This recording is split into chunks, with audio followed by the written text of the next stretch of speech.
So this is a video for anybody who is experiencing pain and it's related to stressful experiences. And it's something that I see all the time in my clinic, that when people become particularly stressed, they may get pain in the neck, in the back, in the shoulders, in other places in their body.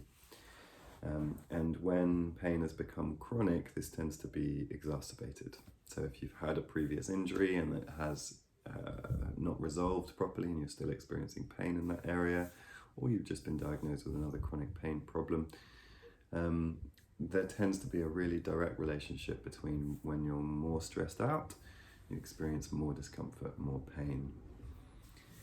So we're just going to talk first about the stress response, particularly when it's connected with fear or threat. Now, the best way that we defend ourselves against potential threats or perceived threats is just as fighters do. So if you look at any boxer, any martial artist who's trying to defend themselves, they will tense their shoulders, they will bring their shoulders forwards and up to protect their throat, and they will generate a lot of tension around the abdomen and around the pelvic floor in order to protect their vital organs in the stomach, because the stomach and the throat are some of the most vulnerable places in our bodies. So this pattern of protection comes with a lot of muscular tension, and the muscular tension is very, very good at protecting you against impact or against external threats. But unfortunately, this kind of response can be activated by a work stress. Say you've got a deadline and you're scared you're not going to meet that deadline. That can be a perceived threat rather than an actual physical threat, but it elicits the same response. This response is elicited to any perceived threat. And this also is connected with feelings of anxiety.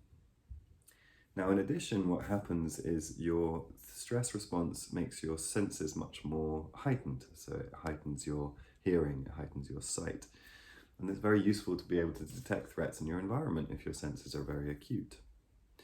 Unfortunately, that acuteness of the senses makes you more sensitive to threats internally as well, which includes pain experiences.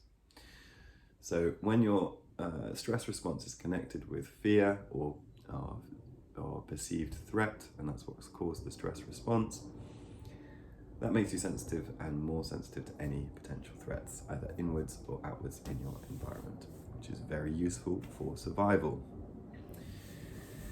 So, what we're going to do today is we're going to learn to celebrate that stress response, learn to bring gratitude to it, and in the process of bringing gratitude to it, we're going to learn how to allow it to calm down, or at least change the relationship to it. So what I'd like you to start with is to take some nice deep breaths. Find yourself in a comfortable position, adjust yourself so you're able to sit with relative ease. Breathing in through the nose and out through the mouth.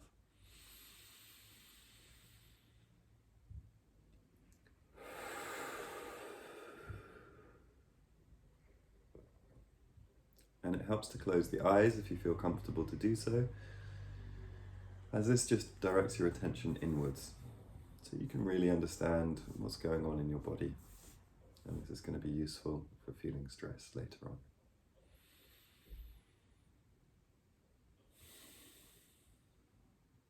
So just continue to breathe as I'm talking. And what this exercise is going to do is we're going to bring into your body a bit of stress.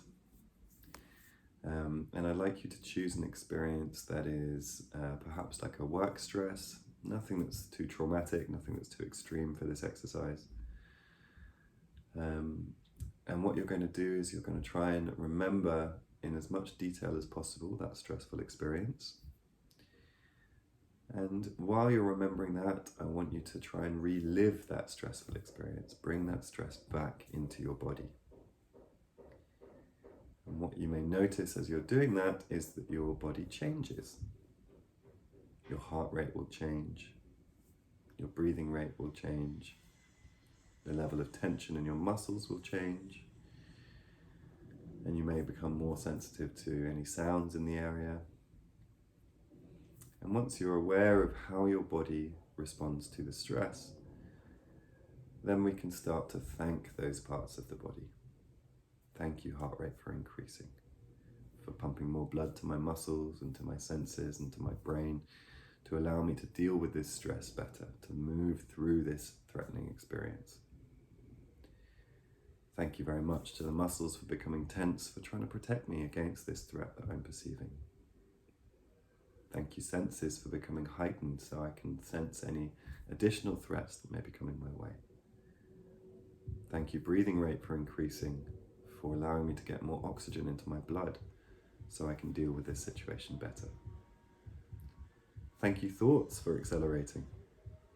Thank you for helping me to anticipate future threats and to think through this potential threat that I'm experiencing right now. So if you haven't done already, now is the time to choose a stressful experience. Keep your eyes closed, if you're comfortable doing so. And bring that stressful experience to mind. Again, perhaps it's a deadline at work, perhaps it was an argument that you had at home, compromising your relationships, perhaps it was some bills that you weren't able to pay. And then welcome that memory in detail. Where were you?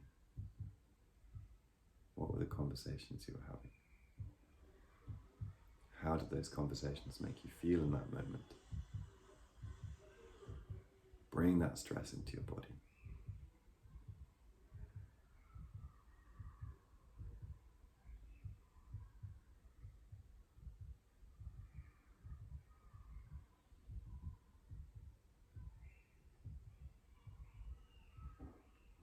Now, if the stress is present for you, I would like you to check in on your body. Ask yourself, how tense are my muscles right now? And where are they tense? Scanning the body from the head to the toes, checking especially on the shoulders, the throat, the belly, the abdomen, the lower back, the pelvis, the legs, even the feet. Notice where your body has become tense.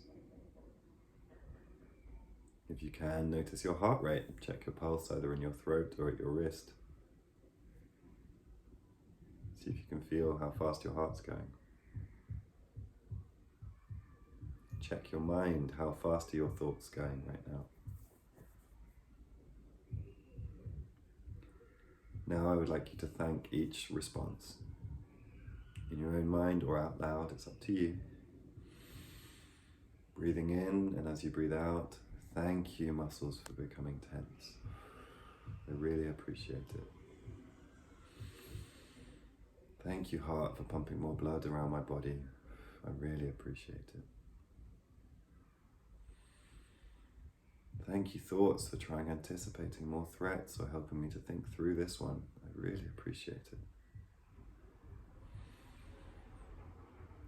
And then, once you've thanked each part, take a deep breath and see if you can just let your body relax, becoming soft on the out breath. And 10 times I'd like you to repeat that. Breathing deep, softening, concentrating on your body going floppy.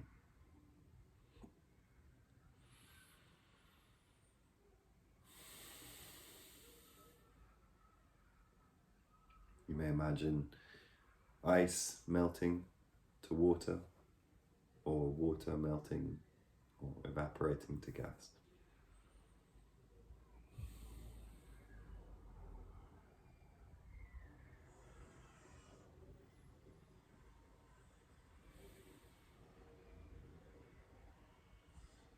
And you may bring that narrative back. Thank you so much, muscle tension, for helping me. But you can let go now, we're safe. Speaking to the muscles as if they were your friends. And you were trying to calm down a loved one. you saw was very, very tense. Speak to yourself in the same way.